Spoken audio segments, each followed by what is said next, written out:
So now that I have Cami installed and I'm ready to go, I have this little Chrome extension. I now can go and when I go into Schoology, I'll see this little box pop up. If you're not seeing this box on assignments that you're supposed to do with Cami, it's because you don't have this Chrome extension installed on your computer or on your browser. So you'll need to go and do those steps. What I can do now, though, is because this little box shows up, I can click on it and it will open the assignment my teacher gave me in Cami, and then I can annotate it directly in Cami, and then I can turn it in from Cami. So this is the document that my teacher has given me. I've already done some annotations. So I can, as I'm going through, I can, annotate things, I can comment, I can highlight things and choose the color that I want to highlight. So let's say I want to highlight this. I can do that.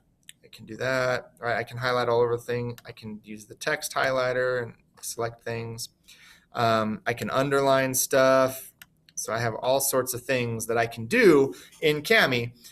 Probably what you're going to be doing more often is you're going to be putting comments in and typing things in those comments, and then you can reply to comments. You can do all sorts of stuff. You can even click on your highlights and then make it into a comment afterwards. And so all sorts of annotation things that you can do.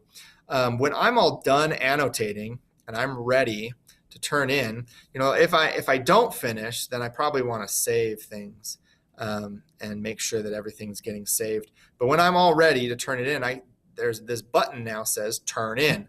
So if I click it, it's going to say, hey, you want to submit this? Yeah, sure. Let's turn it in. So it's going to export it, and it's going to make it into a file that can be readable in Schoology.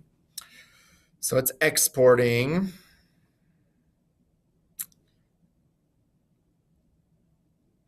And then it's going to take us back to Schoology. It's going to get the document ready for us. It's doing a lot of the work for us. And then you see how it's attached here. I can just click submit, and then it will submit my assignment. And then once I can click on it to see what it looks like if I want to. And it looks like this. You can see that there's my annotations that I've made, and I have all the highlighting and all that stuff shows up in my annotations so that your teacher can see it. Just remember that in this assignment, if you don't see that button, you don't have this installed correctly and you haven't signed in with your Google Drive and all that stuff. So just make sure that that's always done, and you should be good to go.